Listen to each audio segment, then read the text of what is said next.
Здравейте, приятели! Включвам се отново да поговорим на една тема, която няколко човека вече ми задаваха въпроси, а именно отново да си поговорим за нещата, които са табу и които не се говорят толкова много, а трябва, именно анаболните стероиди.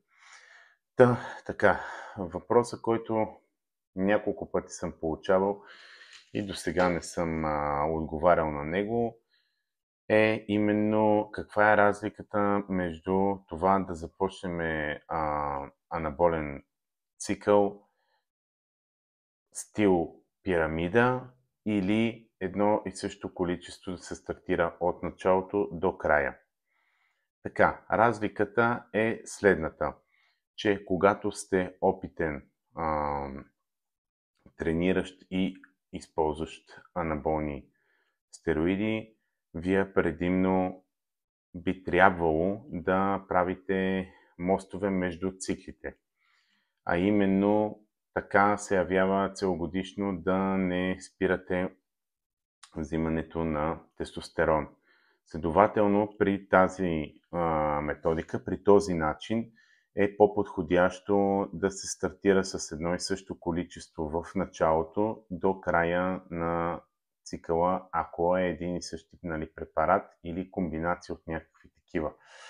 Когато обаче сте новобранец и никога до сега не сте взимали, имате желание поради една или друга причина, само да вметна, е хубаво да се консултирате с хора, които разбират от това нещо, да ви пуснат изследвания и така нататък, и да не се обръщате към търговци, а към състезатели или хора, които се занимават с това нещо отдавна и не ви гледат като един банкомат.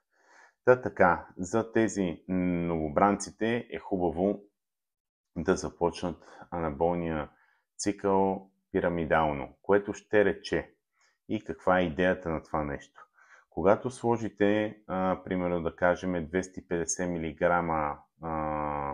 тестостерон, дали ще бъде енатат, ципионат или комбинация с останон или омнадрен, какво се случва с тялото ви? Казвам ви го по обикновен начин, без да използвам някакви термини и да се правя на много умен. Не съм медицинско лице, казвам ви тези неща от личен опит и от това, което съм чел, информирал съм се и съм се допитвал до големи имена в този спорт.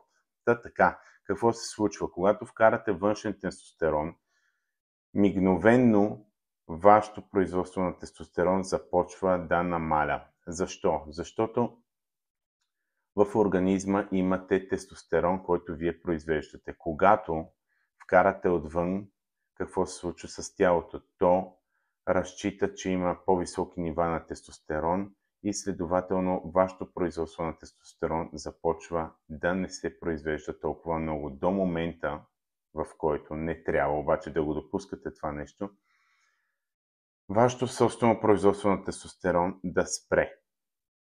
Това е съвсем друга тема, която ще я говорим друг път. Сега защо е подходящо пирамидалното? Защото когато вкарате първата доза, 250 мг тестостерон да кажем, вече в организма ви има доста по-високи нива на тестостерон, отколкото по принцип. Когато се слага такъв тестостерон, той е депо, той е бавен, което ще рече, че се отделя по-дълго време в организма и спи по-дълго време в организма. Повечето такива тестостерони им се дават 72 часа живот, което обаче след тези 72 часа той не изчезва напълно от кръвта. Заради това и професионалните атлети, когато взимат депа, избягват да ги взимат месец-два преди състезание, защото се хващат на допинг тест. Дори по моя информация, медикамент като декадораболин седи даже до 2 години в организма. Така, това е друго. И след като сте я поставили тази ампула или под формата на хап, или както и да е, но аз съветвам винаги да е под формата на инжекция, колкото и неприятно да е. Така, започва един процес в тялото ви, който с по-високи нива на тестостерон, разбира се, първоначално надали ще усетите някаква разлика, но вече когато дойде време за второто поставяне на ампулата, тогава вече се почва едно натрупване в организма.